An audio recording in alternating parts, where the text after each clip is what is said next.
हिंदी साहित्य के अध्ययन के अंतर्गत आज हम देखेंगे छायावादोत्तर काव्य।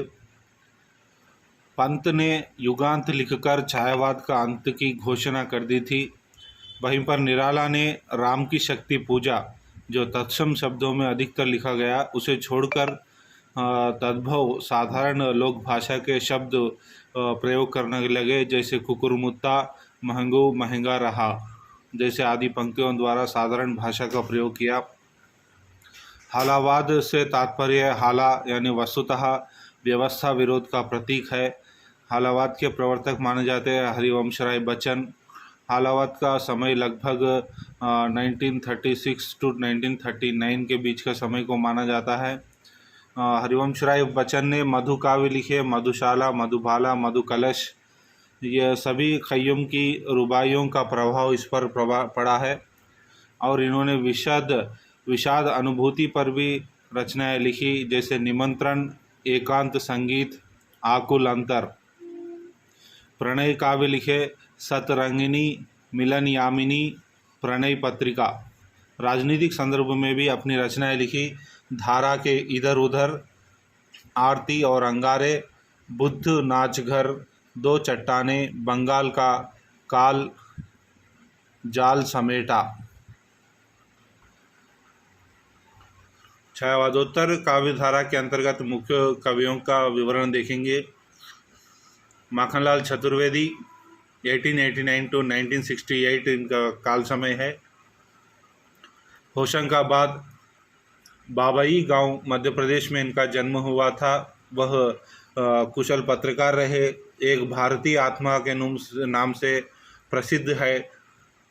प्रभा प्रताप पत्रों का संपादन भी किया। कर्मवीर पत्रिका जो खंडवा से निकलती है उसका भी संपादन किया।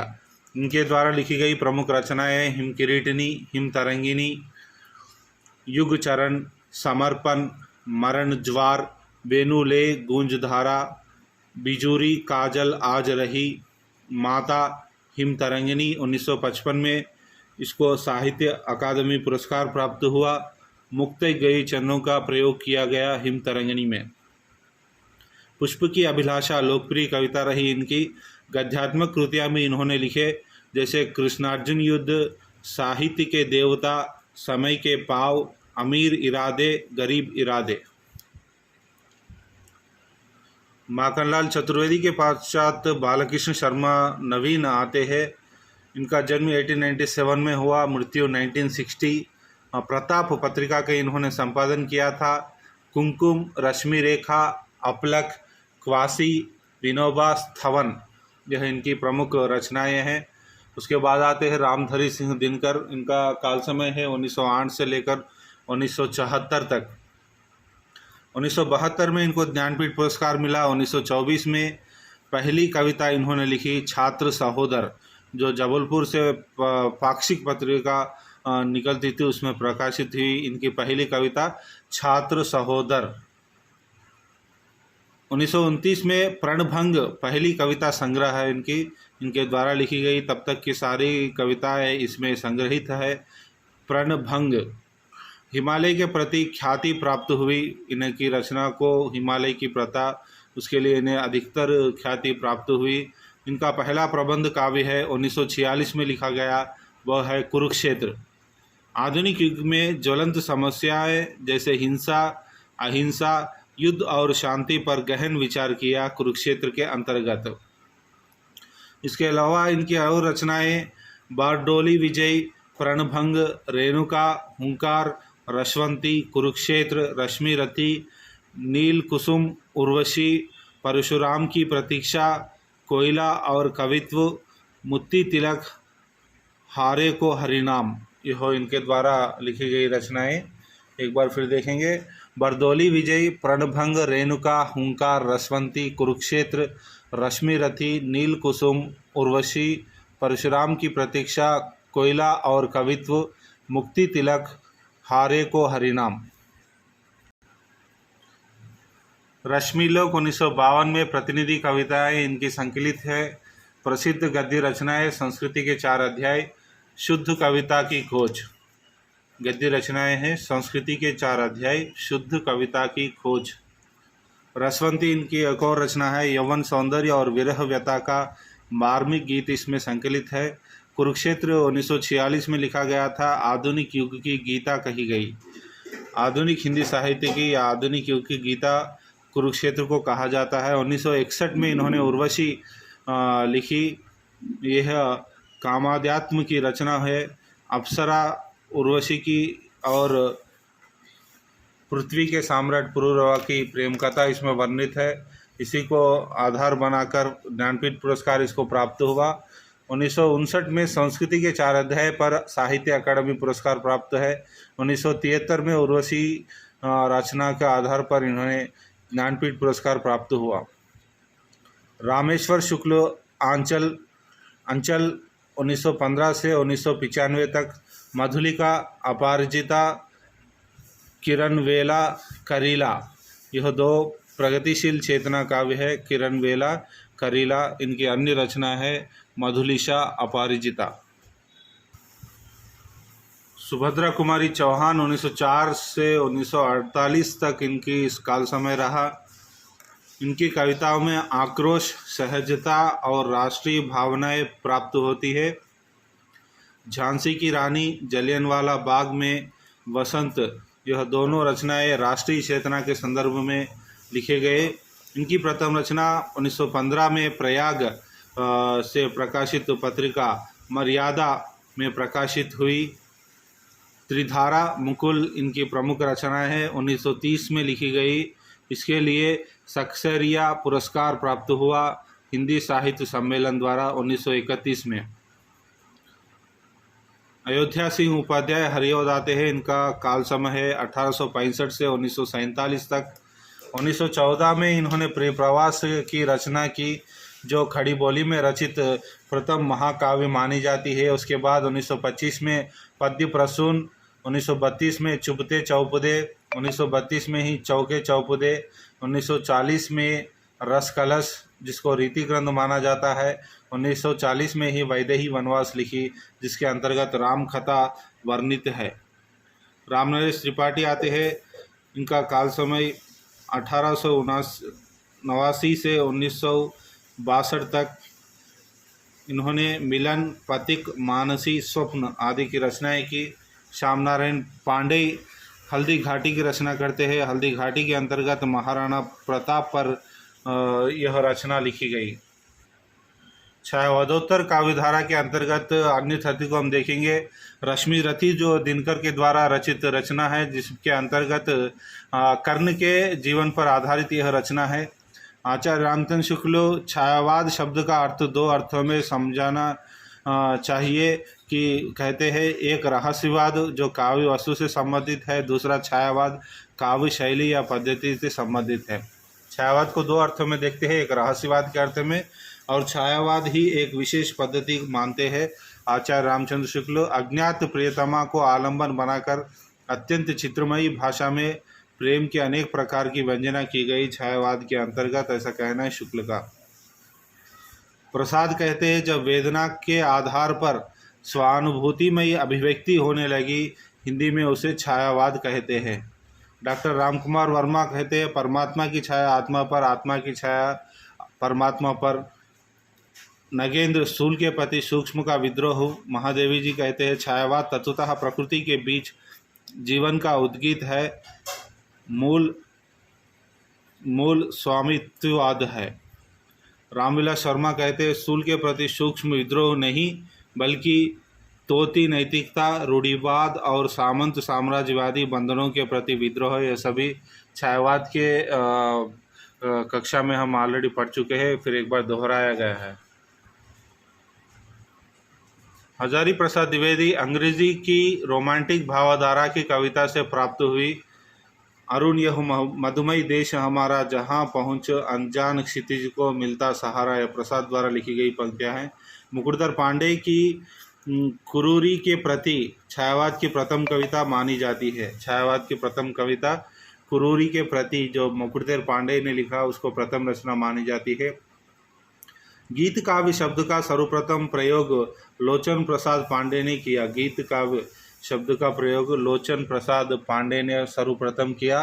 प्रसाद कृत झरना छायावाद की प्रयोगशाला का प्रथम आविष्कार कहा गया। छायावाद की प्रयोगशाला का प्रथम आविष्कार झरना को माना। हिंदी में छायावाद का प्रथम काव्य संग्रह है झरना। इलाचंद्र जोशी प्रसाद को प्रवर्तक माना। करुणालय जो गीत नाट्य है हिंदी का प्रथम गीत नाट्य माना जाता है। मनुष्य का वास्तविक धर्म मानवता बताया गया है। प्रसाद अशोक की चिंता लिखते हैं। अशोक की चिंता में कलिंग युद्ध के पश्चात अशोक की पश्चातपूर्ण मनस्थिति का वर्णन इसके अंदर किया गया है प्रसाद द्वारा। गोल्डस्मिथ द हर्मिट कविता का प्रभाव प्रेम प्रतीक पर पड़ा। गोल्डस्मिथ द्वारा लिखा गया द हर्मिट कविता का प्रभाव प्रेम प्रतीक पर पड़ा। और ये प्रेम प्रतीक रचना प्रसाद जी की ही है। छायावादी कवि जन्मतिथि के अनुसार आप देखेंगे, याद रखिए, प्रसाद प्रथम आते हैं, उसके बाद मुकुटधर पांडे, उसके बाद निराला, मोहनलाल वियोगी, पंत, राम कुमार वर्मा, महादेवी वर्मा। प्रसाद 1889, मुकुटधर पांडे 1895, निराला 1897, मोहनलाल वियोगी 1899, पंत 1900, राम कुमार वर्मा 1905, महादेवी वर्मा 1907। यह जन्मतिथि के अनुसार छायावादी कवियों का विवरण। उर्वशी एक गद्य पद्यमयी रचना है। कामायनी की श्रद्धा का पूर्व संस्करण कहा गया। कामायनी की श्रद्धा का पूर्व संस्करण उर्वशी को कहा गया। यह उर्वशी जयशंकर प्रसाद द्वारा रचित कविता के बारे में चर्चित है। कामायनी प्रधान पात्र श्रद्धा है। काम की पुत्री के कारण कामायनी कहा गया, जिसके अंतर्गत 15 सर्ग है। ऋग्वेद, छंदोग्य उपनिषद, शतपथ ब्राह्मण के आधार पर यह लिखा गया और इसका आधार ग्रंथ श्रीमद् भागवत को भी माना जाता है। भारतीय आनंदवाद का साकार रूप है कामायनी। आनंदवाद की प्रतिष्ठा जो एक घुंट में पहले ही हो चुकी थी, आनंदवाद की प्रतिष्ठा, उसके बाद इन्होंने कामायनी में भी उसी को अपनाया। स्वप्न इनकी रचना संघर्ष सर्ग में पूंजीवाद, सभ्यता और वर्ग संघर्ष का चित्रण किया। औद्योगिकरण भी उल्लेख है स्वप्न रचना में। निराला जी सुधा पत्रिका में 1937 में कामायनी के बारे में लेख लिखते हैं, समीक्षा करते हैं। समीक्षा करते हुए रहस्यवाद का पहला महाकाव्य माना कामायनी को सूर्यकांत त्रिपाठी निराला। रहस्यवाद का पहला महाकाव्य कामायनी को माना सूर्यकांत त्रिपाठी निराला। रामवर सिंह आधुनिक सभ्यता का प्रतिनिधि महाकाव्य कहा। निराला ने रहस्यवाद का पहला महाकाव्य कहा, वहीं पर नामवर सिंह आधुनिक सभ्यता का प्रतिनिधि महाकाव्य कहा। मौन निमंत्रण जो रचना पंत द्वारा रचित है, वह रचना के अंतर्गत रहस्यवादी प्रवृत्ति पाई जाती है। 1961 में पद्म भूषण प्राप्त की सुमित्रानंदन पंत ने, वही 1961 में ही कला और बूढ़ा चांद को साहित्य अकादमी पुरस्कार प्राप्त हुआ। 1968 में ज्ञानपीठ पुरस्कार प्राप्त हुआ चिदम्बरा रचना के लिए। लोकयातन जो गांधी के जीवन पर लिखी गई रचना लोकयातन, उस पर लेनिन पुरस्कार इन्हें प्राप्त हुआ। स्वच्छंद छंद वाल्ट व्हाइटमैन ने प्रयोग किया था अंग्रेजी में, हिंदी में पहले निराला ने की। स्वच्छंद छंद का प्रयोग पहले निराला की है, पंत नहीं है। ओज, औदित्य और विद्रोह के कवि माना जाता है निराला को। निराला प्रथम काव्य संग्रह है अनामिका जो 1921 में छपी थी। जूही की कली, प्रकृति के तत्व इसमें सारे लिखे गए। जूही को नारी माना गया और पवन को पुरुष। तुलसीदास एक खंड काव्य है। तुलसी के घर त्यागने का वर्णन इसके अंतर्गत किया गया है। कुकुरमुत्ता एक निराला की एक और रचना है, जिसमें सबसे सशक्त रचना मानी जाती है निराला की। कुकुरमुत्ता का प्रतीक है सर्वहारा, वही गुलाब पूंजीपति का प्रतीक माना जाता है। महादेवी वर्मा 1934 में नीरजा पर शेक्सपियरिया पुरस्कार प्राप्त हुआ। 1944 में यामा के लिए मंगल प्रसाद पारितोषिक से सम्मानित किया गया। वही 1982 में यामा रचना के लिए ही ज्ञानपीठ पुरस्कार प्राप्त हुआ। डॉक्टर राम कुमार वर्मा, उनकी रचना है रूप राशि, निशीथ चित्ररेखा। हिम किरीटिनी पर चतुर्वेदी को देव पुरस्कार प्राप्त हुआ। सागर विश्वविद्यालय ने इन्हें ऑनरेरी डॉक्टरेट से सम्मानित किया। 1963 में चतुर्वेदी माखनलाल को पद्म भूषण से सम्मानित किया गया।